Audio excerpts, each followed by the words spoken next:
We're talking smuggling cases, ones that we're catching walking the highway, number of seized vehicles, number of seized weapons, number of smugglers, et cetera, et cetera. In the small town of Bracketville, Kinney County Sheriff Brad Coe thumbs through a stack of IDs. Cuba,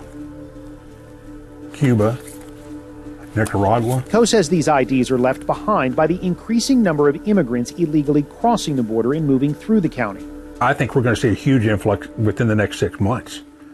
I mean, numbers bigger than last year. Miles Arriba.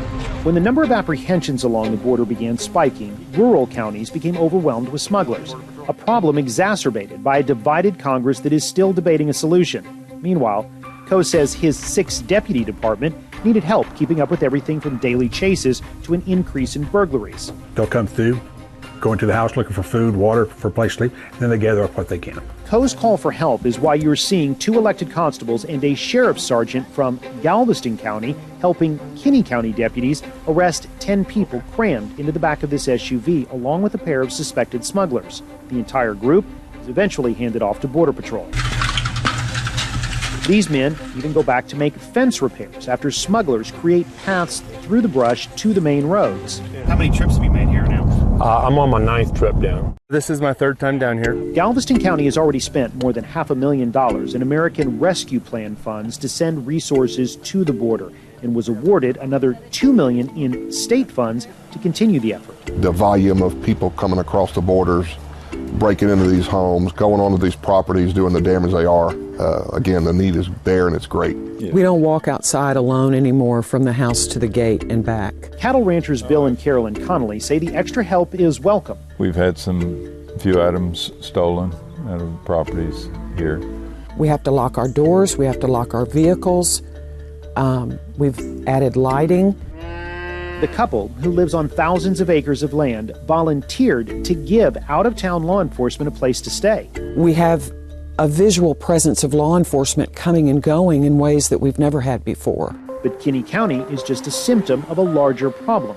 We need more immigration judges, trial attorneys, and asylum officers. Houston immigration attorney Charles Foster has worked with Democrats and Republicans on immigration reform for decades. What impact are you seeing in immigration court because of what's happening on the border?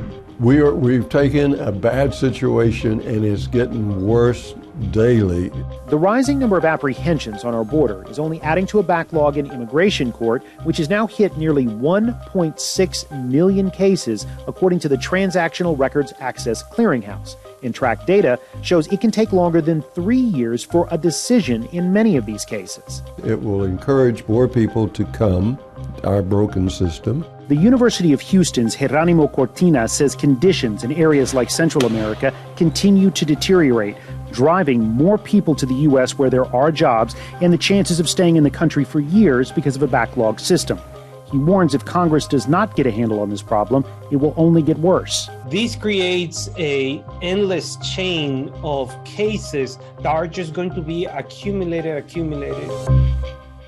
Legislation has been filed to add more judges, attorneys, and asylum officers to handle asylum claims faster. But political division in Washington, D.C. has stalled the measure. Robert Arnold, KPRC 2 investigates.